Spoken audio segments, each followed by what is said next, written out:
Alright, syempre makikiuso tayo.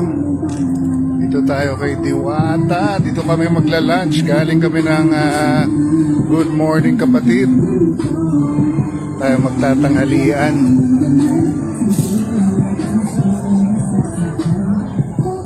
Tingnan nyo naman nakapark dito mga wala nang maparadahan eh. Yan si Diwata. At ito yung binigay ni Rosmar na opisina niya at bahay na rin niya. Diba?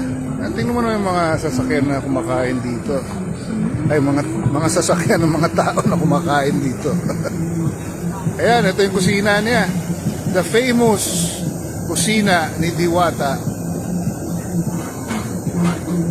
At yan din po, equally famous, if not more famous, yung binigay ni Rosmar na bahay at opisina ni Diwata. Stig. Hanap tayo na mapepwestohan.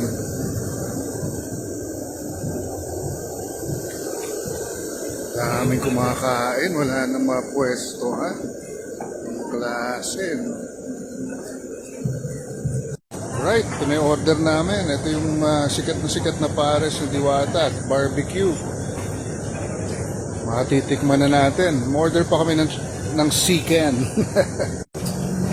Okay. Una natin subukan yung barbecue.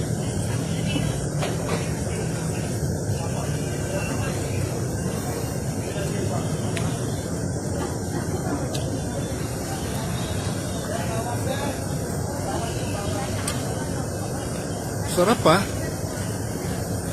Sinasabi nila na hindi para sa kanila. Kung hindi para sa kanila, hindi para sa kanila. Pero, okay.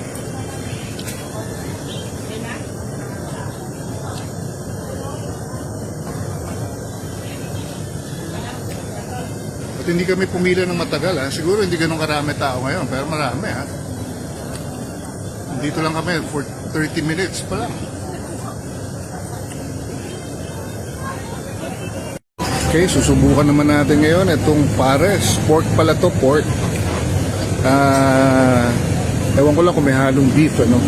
Pero mukhang hindi, wala naman, pork. So, subukan natin.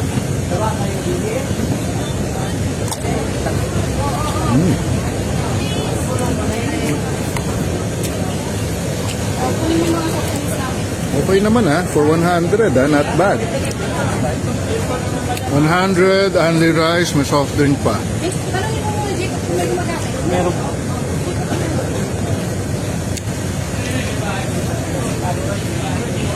Sarap Diwata.